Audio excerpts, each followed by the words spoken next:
Peter, acá el criterio de Targos, criterios de Tanimoto. Básicamente para mostrarles cómo ha evolucionado en cuanto a la forma de diagnosticar las miopatías inflamatorias. El primero en todos, ustedes observan que es la debilidad muscular proximal simétrica. Eso quiere decir que el cuadro clínico es muy predominante. ¿Alguien me puede decir que puede haber algún tipo que no haya compromiso muscular? Bueno, muy raras veces se habla de algunos compromisos de este tipo amiopáticos, pero eso no es lo común. Generalmente lo más importante en el diagnóstico es la debilidad muscular proximal simétrica. Segundo que utilizan en comparando estos criterios, es la elevación de enzimas musculares, que eso se mantiene. Antes era muy importante la electromiografía anormal. En el momento más se utiliza para diagnósticos diferenciales, descartar otras patologías. Ya les voy a mostrar cómo están actualmente los criterios de clasificación. Anomalías en la biopsia muscular también sigue siendo importante, incluso la presencia de la biopsia muscular da más puntaje. Y eso sobre todo hasta aquí, para la parte de polimiositis. Sin embargo, van a ver que hay un grupo de enfermedades que catalogas como dermatomiositis y como su nombre lo dice, es compromiso dérmico. Entonces acá van a ver diferentes tipos de compromiso dérmico, que vamos a ver unas fotos más adelante. Entonces, un rash cutáneo típico de dermatomiositis, entonces ya el término cambia de polimiositis a dermatomiositis con el compromiso dérmico. Los criterios de Targov ya empiezan a darle importancia a anticuerpos específicos para miositis, los cuales generalmente son específicos y poco sensibles. Eh, y la resonancia magnética, que también es una ayuda auxiliar importante, eh, sobre todo para determinar si la extensión de inflamación muscular, determinar el lugar donde se puede hacer la biopsia, si hay actividad o no de la enfermedad. En algunos casos nos permiten como diagnósticos diferenciales porque algunas patologías como las miopatías por post-inclusión pueden tener algún patrón específico de compromiso de algunos músculos o grupos musculares. En cuanto a los criterios de Tamimoto, si observamos, bueno, ahí está, da importancia al dolor muscular. Sin embargo, el dolor muscular no siempre está presente en estas patologías. Generalmente lo hace en la forma necrosante, que vamos a dar algunas palabras más adelante, y en compromisos muy agudos. La presencia de artralgias o artritis no destructiva tampoco no es una eh, presentación muy frecuente y es más, cuando se presenta en forma muy intensa, deberíamos descartar otras patologías asociadas. Y signos inflamatorios sistémicos como el malestar general, etcétera. Eh, Acá una descripción más, sobre todo porque los de Bohan eran los más aceptados. Creo que son los más rápidos y más fáciles cuando queremos hacer un diagnóstico rápido. El compromiso muscular, ¿no? Remarco nuevamente la debilidad muscular proximal, progresiva y simétrica. Recuerden siempre que la simetría, ¿no? Siempre está comprometido a ambos lados. De repente a veces hay la predominancia de un lado, pero es siempre a ambos lados, porque si nosotros tenemos solamente un solo lado, no vamos a pensar en estas patologías. Em, ¿Qué músculos? Los músculos proximales, como mencionamos, cintura escapular, cintura pélvica, pero también puede haber de músculos flexores del cuello o músculos involucrados en la deglución o en la fonación. La biopsia muscular, vamos a dar algunas palabras más adelante. Elevación de enzimas musculares, sobre todo la creatinina fosfoquinasa, que nos sirve solamente para el diagnóstico. En algunas formas se eleva más, en algunas a veces incluso puede estar normal y que también nos sirve para el seguimiento de la enfermedad. También se puede observar también aumento en cuanto a las transaminasas y a la deshidrogenasa láctica, que en unas ocasiones puede llevar a diagnósticos diferenciales con hepatopatías. Entonces, el médico encuentra aumento de transaminasas y al no pensar en esta patología piensa que el paciente tiene una hepatopatía, ¿no? La electromiografía, ya los había mencionado, vamos a remarcar que al momento ya no se le da tanta importancia como antes, más que todo para diagnósticos diferenciales, eh, y lo característico son potenciales de unidades motoras polifásicas de corta duración con fibrilaciones por denervación muscular, ¿no? Lógicamente, cuando hablamos de dermatomiositis, hablamos de el exantema en heliotropo con edema periorbitario, la presencia de las pápulas o signo de Gotro, que también vamos a ver unas imágenes. Eh, Puede haber también compromisos a nivel de ungueal, ¿no? Con las manos de mecánico, otros tipos de exantema eritematoso o poiquilodermia, entre otras. Utilizando estos criterios, se mencionaba que había un diagnóstico definido cuando en el caso de polimiositis había cuatro de estas manifestaciones más sin exantema, en cambio la dermatomiositis, tres o cuatro más exantema, probable cuando tres sin exantema en polimiositis y en dermatomiositis dos más exantema, y posible dos en polimiositis y en dermatomiositis uno más exantema. O sea, hay la posibilidad de un cuadro bien definido, probable o posible. En el 2017, el Euler y ACR ya colocaron puntaje a estas manifestaciones y es aquí cuando ya no se considera, por ejemplo, la electromiografía. Y tenemos aquí, por ejemplo, la columna, ¿no? Que tenemos de la izquierda, es con biopsia y sin biopsia. Yo le mencionaba que cuando había biopsia muscular, entonces tenía mayor puntaje, o sea, una biopsia muscular positiva, ¿no? Y acá tenemos, ¿no? La edad de inicio mayor igual a 18 años y menor a 40 años, de 1,5 con biopsia y 1,3 sin biopsia, sea una persona mayor de 40 años, entonces tiene un puntaje de 2,2. También es cierto que hay algunos cuadros que se presentan en pacientes juveniles, ¿no? Que tienen entre 10 a 12, ya lo voy a mencionar también en la epidemiología. Eh, la debilidad muscular, debilidad de los músculos proximales, de los miembros superiores, simétrica, normalmente progresiva, entonces también tiene su puntuación 0,7. Se dan cuenta que acá es igual tanto con biopsia o sin biopsia. En los miembros inferiores, 0,5 con biopsia y 0,8 sin biopsia. Los músculos flexores del cuello dan bastante puntaje, 1,6, no con biopsia y sin biopsia 1,9. Los músculos proximales del miembro inferior son relativamente más débiles que los distales, si es que hay comparación, 1,2 a 1,9. Cuando hablamos de dermatomiositis, hay heliotropo, un puntaje de 3,2 con biopsia y 3,1 sin biopsia, pápulas de Gotron 2,7, 2,1 respectivamente, signo de Gotron 3,7, 3,3. Cuando hay trastornos de la deglución o de la motilidad esofágica, 0,6 a 0,7. En las pruebas de laboratorio, han cobrado importancia los anticuerpos, ¿no? La presencia de un anticuerpo anti-Jo1. Cabe mencionar que la sensibilidad de los anti-Jo1 es muy baja, pero su especificidad es muy alta en algunos grupos de estas enfermedades. Eh, 3,8 y 3,9 con biopsia y sin biopsia respectivamente. El aumento de las cristalina-fosfoquinasa, de las transaminasas, la deshidrogenasa láctica. Entonces, el valor más alto le da 1,4 a 1,3 con biopsia o sin biopsia. La biopsia muscular, ¿no? Entonces ahí piensan perdón, a describir, ¿no? Cuando hay la inflamación en el epimicio, en las fibras musculares, y dan también su puntaje, infiltrado de células mononucleares, ¿no? En el caso del perimicio y vasculares vasculares, o sea, ¿dónde se encuentra ubicado la inflamación? Eso lo determina más que todo el patólogo y vemos según eso el puntaje, ¿no? Cuando hay atrofia perifascicular 1,2 y cuando hay vacuolas ribeteadas 3,1. Bien, entonces acá se menciona de que en cuanto, vamos a ver, ya. Los criterios de clasificación pueden utilizarse cuando no hay otras causas que expliquen la sintomatología. ¿Qué quiere decir esto? Eh, Estas patologías son muy infrecuentes, tanto que su incidencia es uno en un millón de casos. Cuando nosotros tenemos pacientes con debilidad muscular, debemos pensar primero en cosas más frecuentes antes de pensar en estas patologías.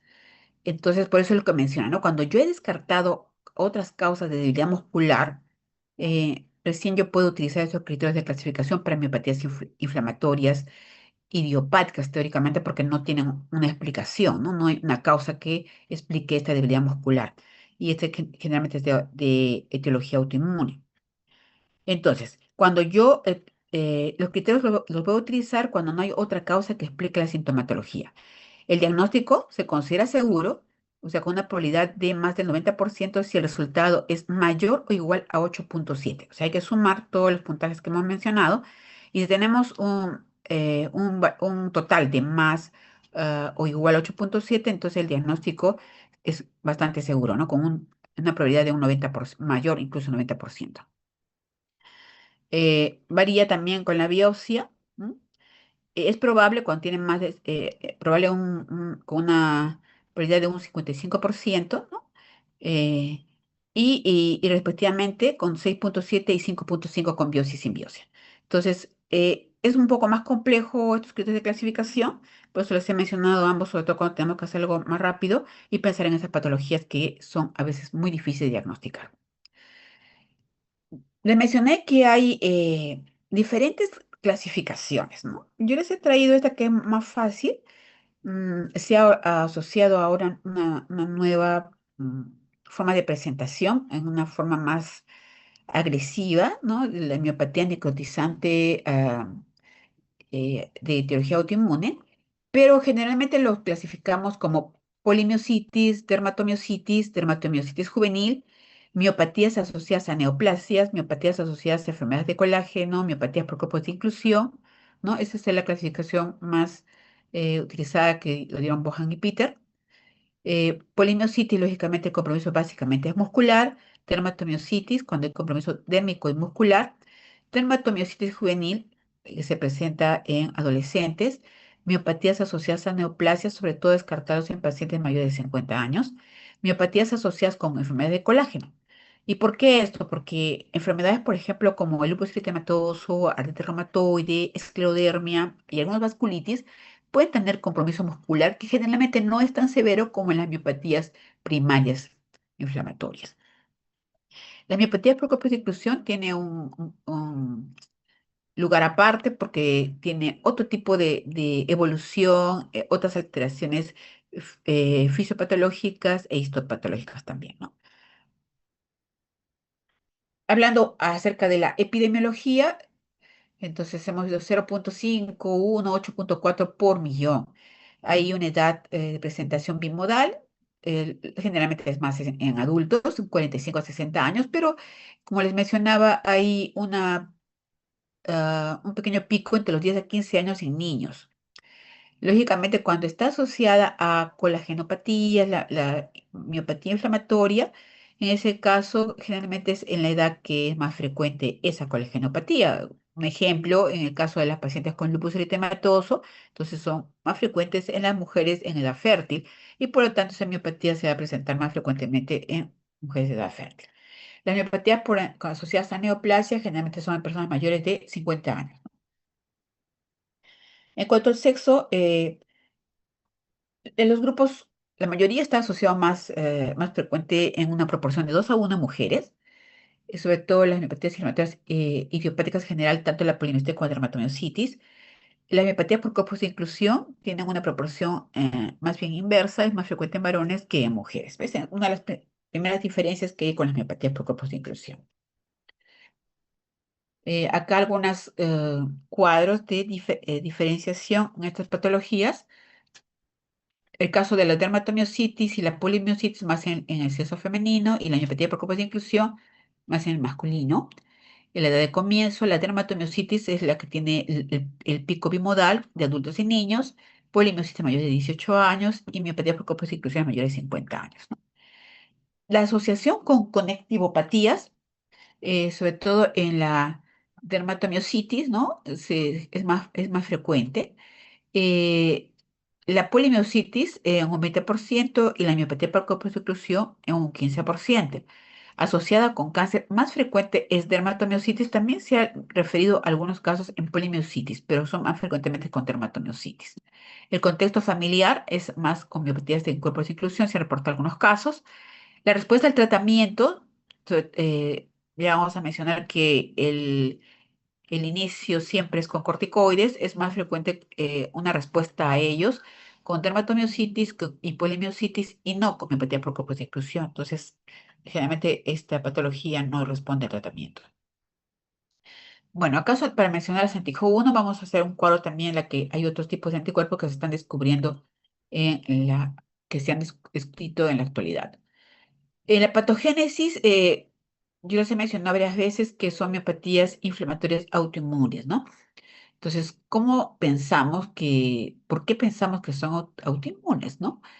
Tiene el mismo contexto de todas las enfermedades autoinmunes. Nosotros todavía no sabemos la causa, por qué se producen las enfermedades autoinmunes, por qué el sistema inmune de los pacientes pierde la tolerancia a los autoantígenos, ¿no?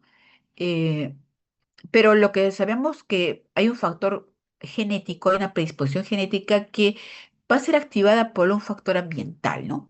Eh, Conversaba con sus compañeros cuando estaban rotando, que generalmente encuentran siempre un desencadenante para empezar estas enfermedades que puede ser una infección severa, un estrés severo, a veces algún fármaco, este reporta incluso picaduras de insectos, etcétera.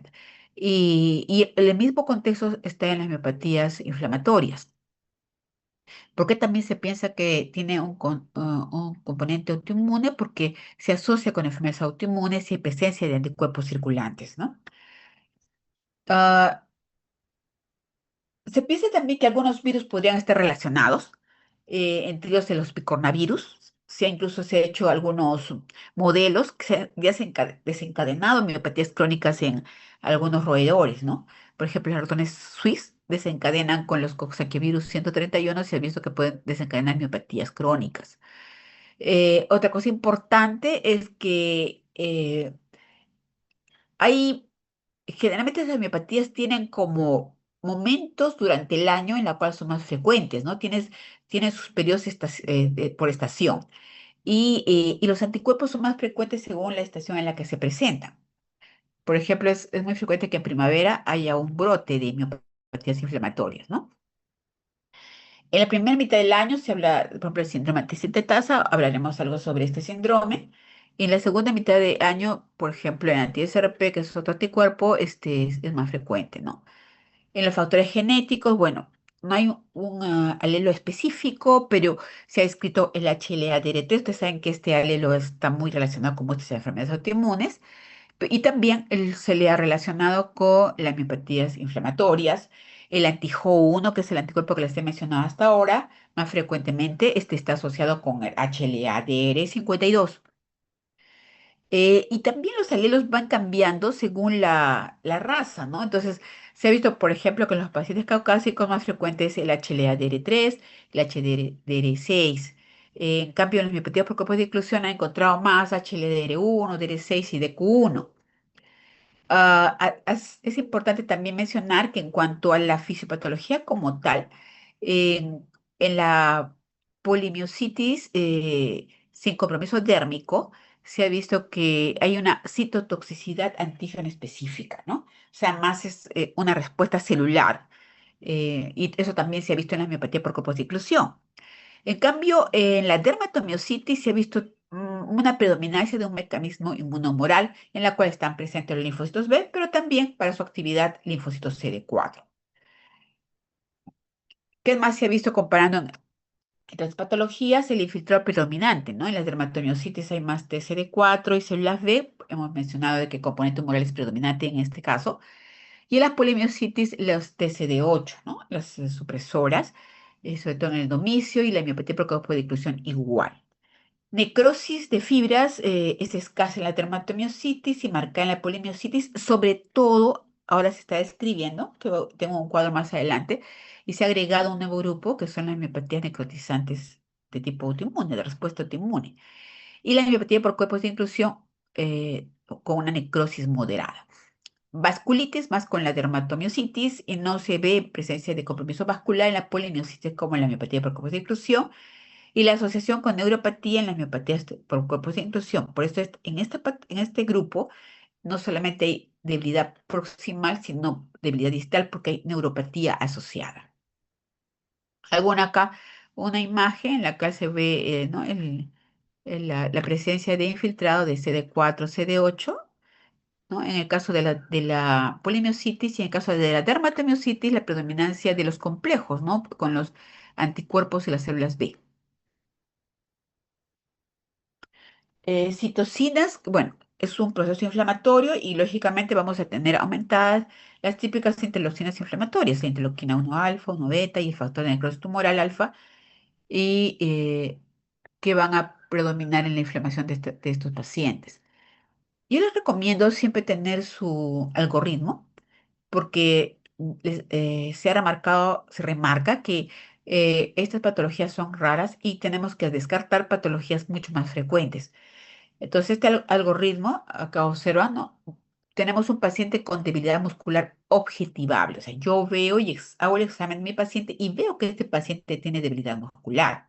Ya si tiene, porque alguien puede decir, me siento cansado y me siento débil, pero ustedes evalúan y realmente no hay debilidad muscular. Entonces, si no hay debilidad muscular, vamos a ver si no tiene una enfermedad cardiopulmonar, si de repente tiene anemia, una infección crónica, de repente tiene un cáncer y por eso se siente débil el paciente. A los pacientes con depresión, ¿no? La artritis también, pues, tiene sensación de debilidad, pero cuando yo le examino, la debilidad está conservada. Pero si yo, cuando examino al paciente, encuentro una debilidad objetiva, entonces yo tengo que verificar si esta es generalizada o esta es localizada. Empezamos siempre por ahí. Si este es generalizado, o sea, en general todo el cuerpo está débil en el paciente, entonces hay que descartar, por ejemplo, miastenia gravis, caquexia o parálisis periódica, ¿no? Ahora, si es localizada, yo debo ver primero si es asimétrica o es simétrica. Si es asimétrica, entonces tenemos una serie de patologías neurológicas, ¿no? Desórdenes regionales neurológicos, desórdenes desmielinizantes, neuropatías compresivas, ¿no? De repente, alguien tiene una fractura y se lesiona algún nervio cercano, entonces va a producir debilidad en el miembro de donde se produjo la fractura. La mononeuritis múltiple también es asimétrica, la atrofia por desuso, ¿no? Y la miastenia gravis también puede presentar una forma asimétrica. Pero si es simétrica, que es la otra rama del algoritmo, tenemos que verificar dónde está. ¿Es distal? ¿Es proximal? ¿O tiene un patrón específico, ¿no? Entonces, por ejemplo, si tiene un patrón específico, la distrofia muscular, ¿no? Entonces, esto es una enfermedad genética en la cual lo que el paciente tiene más debilidad en miembros inferiores y tiene hipertrofia de gemelos, ¿no? Entonces, tiene un patrón específico. Igual con la miastenia gravis, recuerden la caída de los párpados, etcétera, etcétera. En cuanto a la proximal, vamos a ver primero la distal. Cuando hay debilidad distal, recuerden, y sobre todo generalmente hay asociación con alteraciones sensitivas, pensar en neuropatías periféricas. Neuropatía. En cambio, cuando la debilidad es proximal simétrica, entonces allí pensamos en las miopatías. Recuerden que acá no debe haber compromiso sensitivo de ningún tipo porque el paciente, básicamente el compromiso es a nivel del músculo, no tiene que ver nada en el resto de la conducción del nervio, ¿correcto? Entonces, importante ubicarnos para los diagnósticos diferenciales. Bueno, acá un esquemita para recordarnos, ¿no? Tenemos que pensar cuando hay debilidad, ¿dónde está la alteración? Pero en el caso de las miopatías, está en el músculo. Cuando hay debilidad distal, está en el nervio. ¿Ya? Y lógicamente ya ustedes conocen cuando hay un problema a nivel cerebral, tiene otro tipo de debilidad, hemiparesia, etcétera, etcétera, ¿no? Entonces, por eso es importante determinar dónde está la debilidad y completarla con el examen físico adecuado. Bueno, las miopatías no solamente son miopatías inflamatorias, es todo un tratado de causas, de tipos de miopatías. Nosotros estamos básicamente en el primer grupo que estamos observando acá en este cuadro, que son las miopatías inflamatorias. Entonces, son características son inflamatorias, ¿no? Y ahí estamos lo que estamos refiriendo, ¿no? Polimiositis, dermatomiositis, miopatía por grupos de inclusión. Pero así rápidamente, ¿qué otras causas puede haber de miopatías, no? Por ejemplo, las distrofias musculares acá. Entonces, es que son alteraciones genéticas, ¿no? ¿Y cómo hago el diagnóstico diferencial? Que empieza en la infancia, ¿no? Entonces, no es algo que acaba de empezar o adquirido, eso empieza desde pequeños, ¿no? Tiene problemas para caminar, para hacer ejercicio, etcétera, etcétera. Los síndromes miotónicos, ¿no? También producen problemas de miopatía que pueden ser inducidos incluso por drogas, las miopatías congénitas, miopatías metabólicas, en la cual hay alteraciones en cuanto a las mitocondrias, etcétera, acumulación de glicógeno, por ejemplo, miopatías endocrinas, como problemas en la tiroides. Entonces, en diagnósticos diferenciales importantes hay que tener en cuenta las alteraciones de tiroides. Lógicamente que la debilidad no va a ser solamente proximal, pero tengamos muy en cuenta que el hipotiroidismo o el hipertiroidismo, el hipo y el hiperparatiroidismo pueden acompañarse de debilidad. También los problemas a nivel de esteroides, ¿no? Incluso los corticoides pueden producir también debilidad. El test de la pituitaria. Importante, algunas drogas que producen miopatías. Por ejemplo, como vamos a ver acá, las drogas tenemos cuando ingesta mucho de alcohol, los corticosteroides, la colchicina, los antimaláricos, la penicilamina, incluso acá mencionar a los hipolipemiantes que son bastante mencionados al momento, sobre la atorvastatina, la simvastatina, que van a producir miopatías. Eh, Más viendo ya otra parte, las infecciones, ¿no? Entonces, acá, por ejemplo, pero en este caso es como diagnóstico diferencial, porque estas son miopatías supurativas o con infección. Ah, sobre todo las bacterianas, ¿no? Hay la triquinosis como parásitos, hongos que no son que no son con secreción purulenta y muchos virus, como hemos mencionado, ¿no? El HIV, por ejemplo, se puede asociar con disminución de fuerza muscular también. Los desórdenes endocrinos que hemos mencionado, los desórdenes electrolíticos, la caída del potasio puede dar también debilidad muscular, el fósforo, el calcio, el sodio pueden dar también debilidad muscular. Eh, Rabdomiolisis está asociada más que todo con... Hay gente que después de un accidente y de una gran comprensión de un músculo puede haber destrucción muscular y puede producir elevación importante de CPK con debilidad muscular, ¿no? Eh, También se asocia con los atletas de gran rendimiento que exigen demasiado sus músculos y puede haber necrosis importante de su musculatura. Rhabdomiolisis también puede ser producido por el abuso del alcohol, eh, cirugías vasculares, cuando hay demasiada fiebre, ¿no? Fiebre maligna, por ejemplo, ¿no? Aquí hay algunos otros medicamentos tóxicos que pueden producir miopatías, ¿no? Ciclosporina, cimetidina, colchicina, corticoides, danazol, penicilamina, etcétera. Y lo que había mencionado, los agentes infecciosos, que puede estar la riqueza, las microbacterias, parásitos, ¿no? El cisticercos que se invaden el músculo y también lo lesionan, ¿no? Y hay virus como el Coxsackie, eco, influenza o adenovirus, la parotiditis, el varicela zoster, el Epstein-Barr, el virus de la inmunodeficiencia adquirida, hepatitis B, entre otros. Entonces, esto es importante para diagnósticos diferenciales. En cuanto al cuadro clínico, hay que separar los síntomas sistémicos, entre los cuales podemos ver sobre todo anorexia y fatiga, ¿no? Y lo clásico que es la debilidad muscular proximal simétrica. Entonces, dividimos ahí manifestaciones sistémicas, la enfermedad muscular y en el caso de la dermatomiositis, las manifestaciones cutáneas. ¿Qué hay con respecto a las manifestaciones cutáneas? Lo habíamos visto en uno de los cuadros iniciales, el rash en heliotropo, eh, el rash, que es un rash eritematoso violáceo, ¿no? Vamos a ver unas fotos después, con o sin edema simétrico que abarca la piel periorbitaria. Entonces, esto está a nivel ocular y es como si hubieran puesto unas sombras violáceas ¿no? En los párpados superiores de los ojos y a veces también en los inferiores. Entonces, es el típico rash en heliotropo. Algunas veces es confundido con reacciones alérgicas en emergencia y les ponen corticoides y hace que causa que el paciente mejore temporalmente. Las pápulas de Gotro, vamos a ver unas fotos posteriores, son pápulas que se encuentran ah, a nivel de las superficies articulares, ¿no? Preeminencias óseas, sobre todo de metacarpofalángicas, interfalancias proximales y distales, a veces en codo, rodillas y pies. Otras manifestaciones cutáneas también puede haber eritema malar, que a veces puede semejar a lupus, poiquilodermia, eritema violáceo en superficies extensoras o cambios ungueales y cuticulares en lo que se llama manote mecánico. En los cambios ungueales, o sea, las uñas, tenemos telangiectasias periungueales, hipertrofia cuticular e infartos hemorrágicos.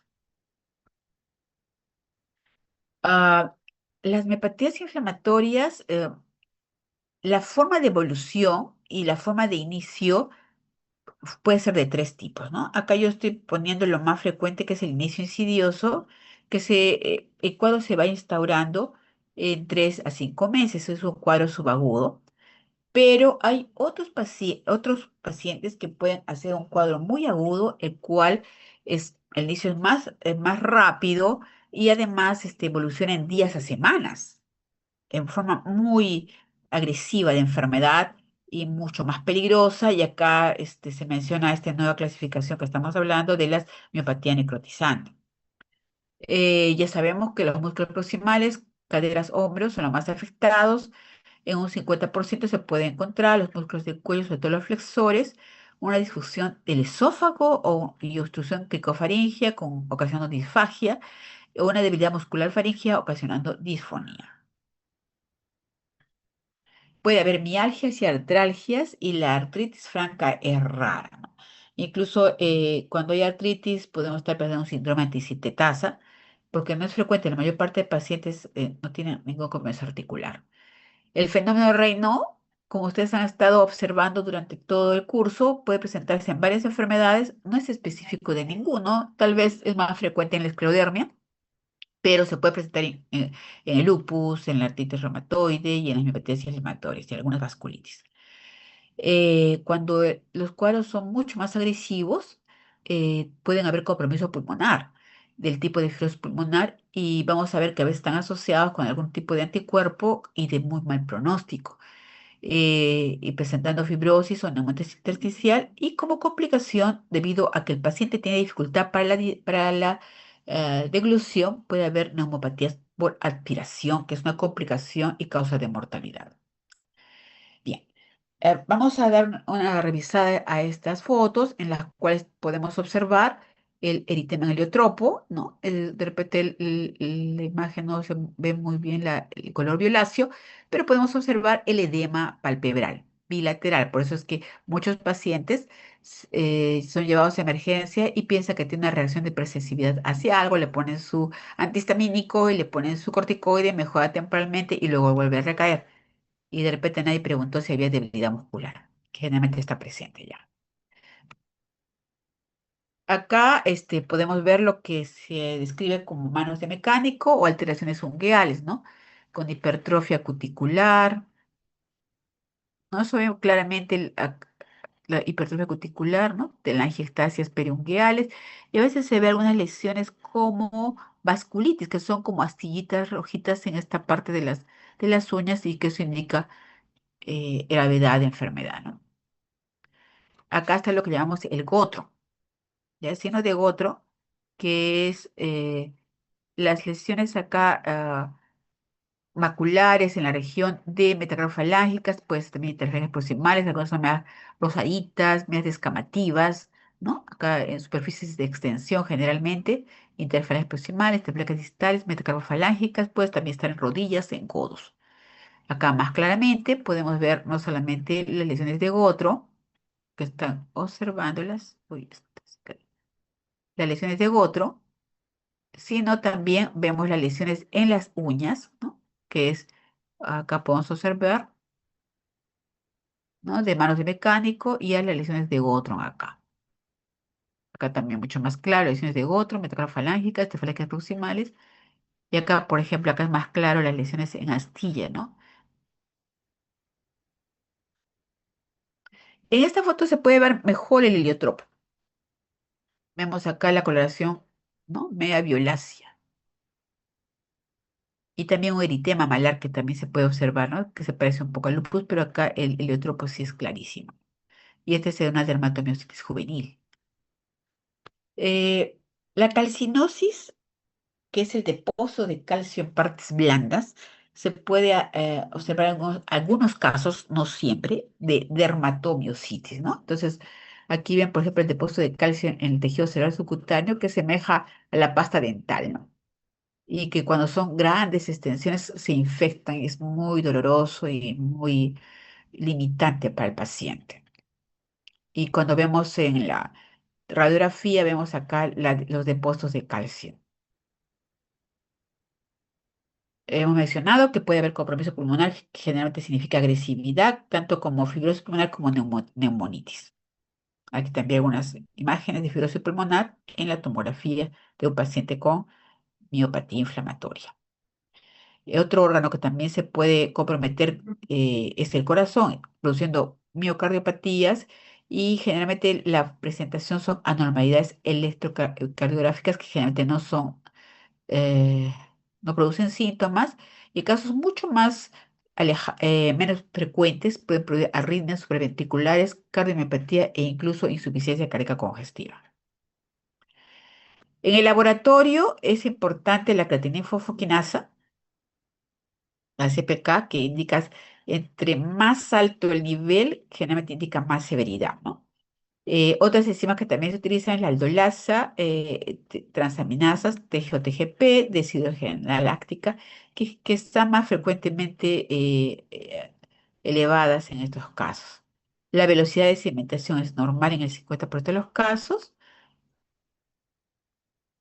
Aquí es lo que estaba mencionando en cuanto a la asociación de anticuerpos con miopatía. Se están describiendo una serie de anticuerpos, acá tenemos en esta columna, los diferentes anticuerpos, ¿no? Entonces, podemos el anti-MDA5, en la cual está asociado con una enfermedad pulmonar rápidamente progresiva, que antes de muy mal pronóstico y que no responde a tratamientos, ¿no?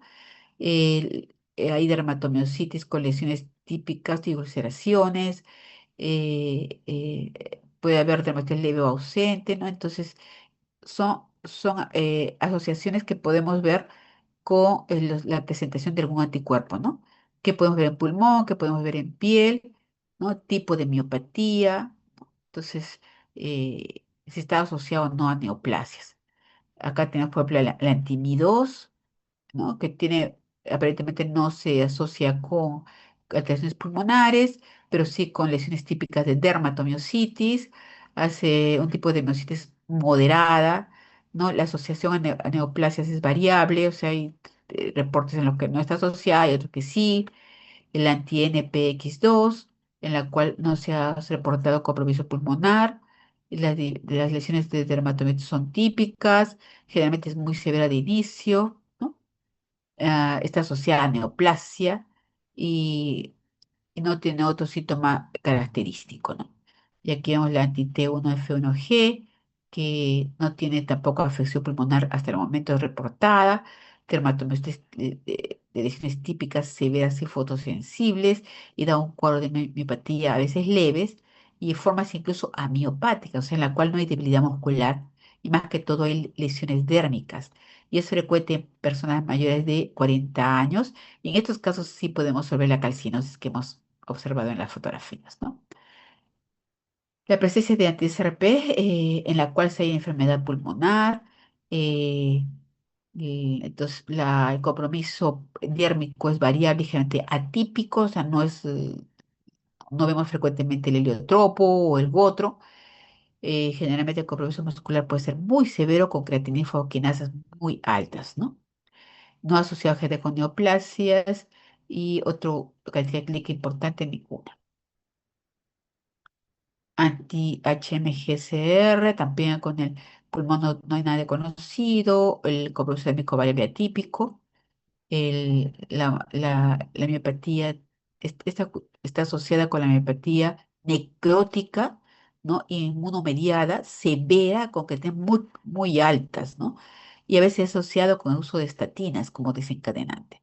Aunque eso no es muy frecuente porque lo que más sucede es una vez que empieza la estatina y produce una miopatía, la suspensión generalmente en 2 a 6 semanas se produce resolución del cuadro. Muy pocos cuadros se han asociado con desencadenar una enfermedad autoinmune, ¿no?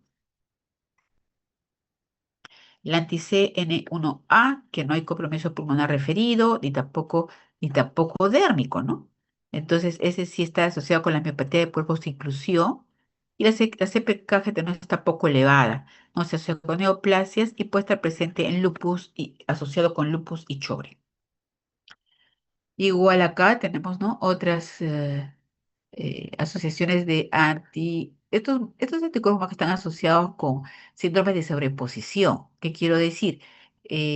Miopatías asociadas con otras enfermedades difusas del tejido conectivo, por ejemplo, síndrome de Chore, enfermedad del tejido conectivo, y cumplen con polimiositis, dermatomiositis, además de el otro miopatía asociada, ¿no? El- el- la electromiografía antes era más mencionada como criterio de diagnóstico, ahora más como diagnóstico diferencial.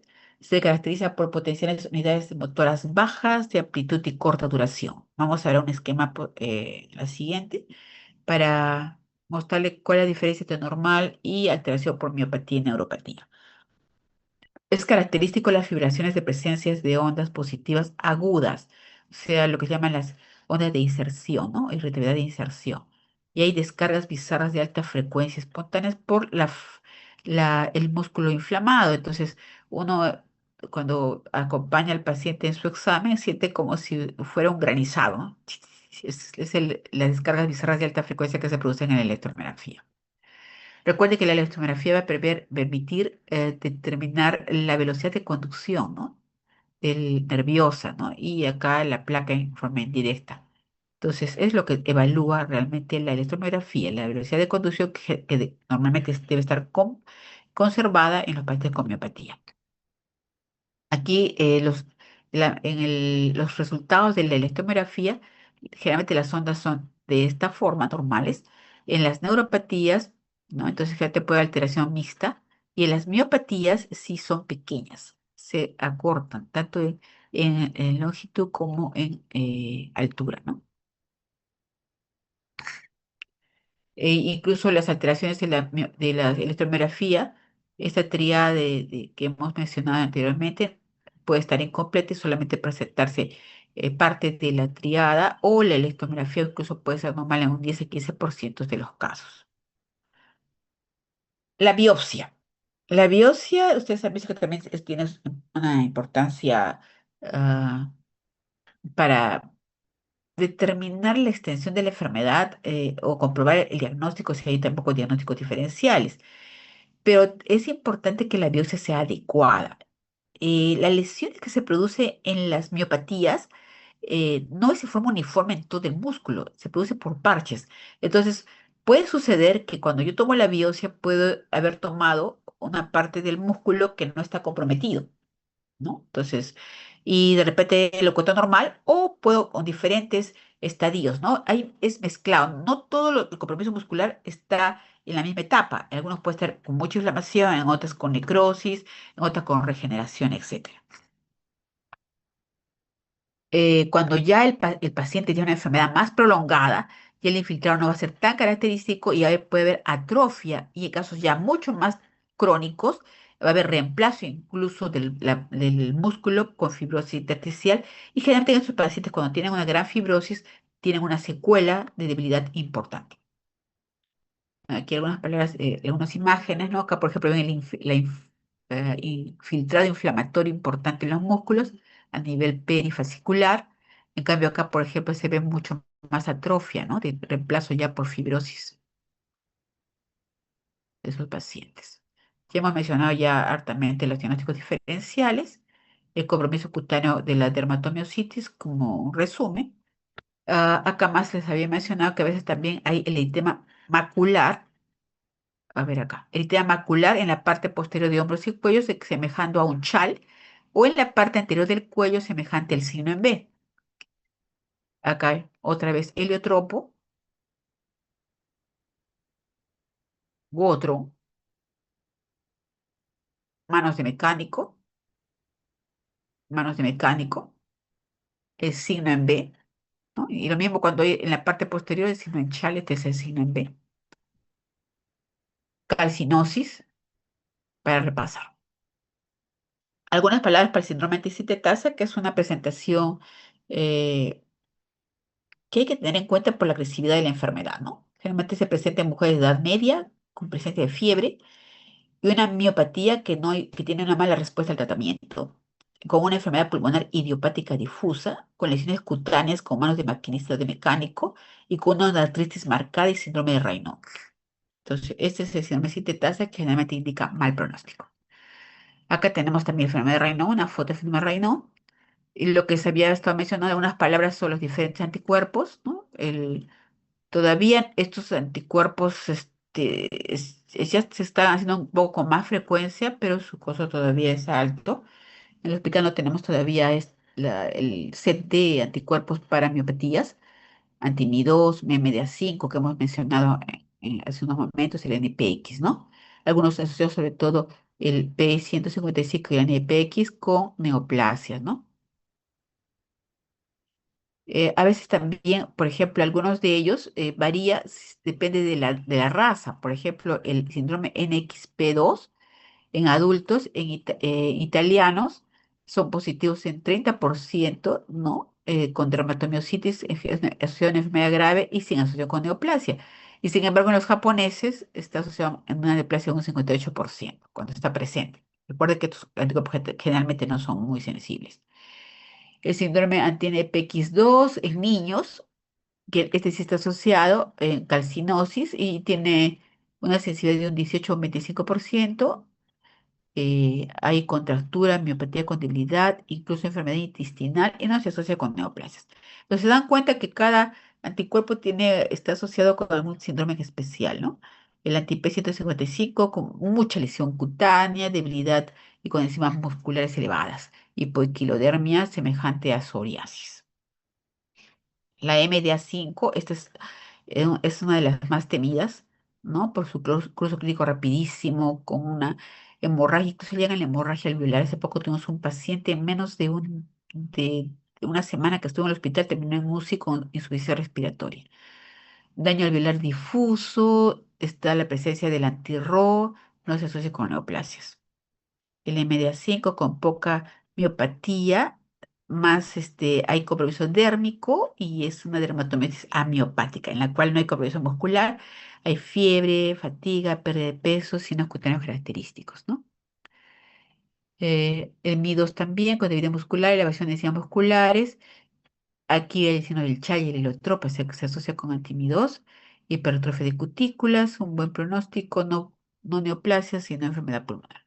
Entonces, en general, hemos visto las diferentes presentaciones de estas miopatías y por eso vuelvo a remarcar que es un grupo heterogéneo de enfermedades. Dentro de la miopatía, según los anticuerpos, la presentación también cambia. Palabras en cuanto a las miopatías asociadas con malignidad más con polidermatomiositis, la serie es variable entre 7 y 24%, el porcentaje aumenta con la edad, ¿ya? Entonces, siempre debe descartarse eh, la enfermedad en los pacientes con mayores de 50 años. Los tumores más predominantes son mama, pulmón, ovario, estómago, colon, útero, próstata y también los leucemias y los linfomas. Es importante mencionar que el diagnóstico de la miopatía puede preceder al tumor en el 59% de los casos. O sea, es mucho más frecuente que la neoplasia, el diagnóstico se ha hecho eh, después de haber hecho el diagnóstico de la dermatomiositis o polimiositis. Por lo tanto, uno debe seguir al paciente porque se puede presentar incluso hasta 3 años después del diagnóstico de la miopatía. La aparición simultánea no es lo común, o sea que yo encuentro neoplasia en el momento del diagnóstico, es solamente un 10% se ha descrito, y al revés también puede ser que el tumor o un paciente con diagnóstico de neoplasia haga una miopatía durante la evolución de la neoplasia, ¿no? Entonces, generalmente más se asocia la neoplasia con la dermatomiositis, la etiopatogenia es desconocida y generalmente la evolución de la enfermedad tiene que ver con la evolución de la neoplasia. En cuanto a los tratamientos, un pilar muy importante son los corticosteroides o los corticoides. Y cabe mencionar que en estas patologías es uno de los grupos de enfermedades en las cuales utilizamos más corticoides en dosis más altas y en tiempo más prolongado, porque el quitar demasiado rápido puede involucrar una caída muy severa de la enfermedad con más secuelas. Entonces, aquí generalmente nos vemos obligados a utilizar corticoides en dosis más altas y por tiempos más prolongados y un deceso mucho más lento que en otras patologías. Para ello también es importante utilizar otros inmunosupresores como metotrexate, que es uno de los más utilizados, ya ampliamente conocido para el tratamiento del reumatoide, pero generalmente en esta patología utilizamos en dosis más altas, que llega incluso a 50 miligramos por semana, y en lo cual utilizamos ya la vía parenteral. Y en el oral, pues llega hasta 15 o 20 miligramos según tolerancia. También la azatioprina también puede ayudarnos, el manejo de los corticoides en estas patologías. En casos severos de compromiso pulmonar se puede utilizar ciclofamida, se reporta clorambucil, el micofenolato, la ciclosporina.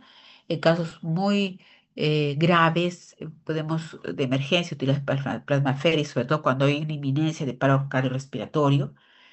La hidroxicloroquina lo utilizamos para el compromiso cutáneo, o sea, la dermatomiositis. Realmente no hay ensayos clínicos en cuanto a corticoides, pues es evidente que son necesarios. Hay ensayos clínicos controlados con los biológicos. Hay reportes con infliximab, etanercept, rituximab, ¿no? Como tratamientos importantes. Otros, tacrolimus, la plasmaférez que hemos mencionado. Bien,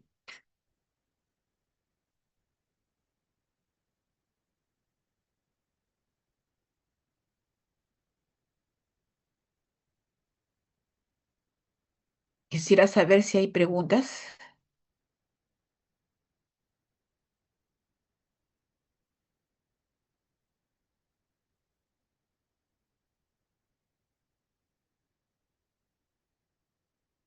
Creo que no, doctora. Todo ha sido claro. Ok, chicos. Por favor, siempre piensen en estas patologías.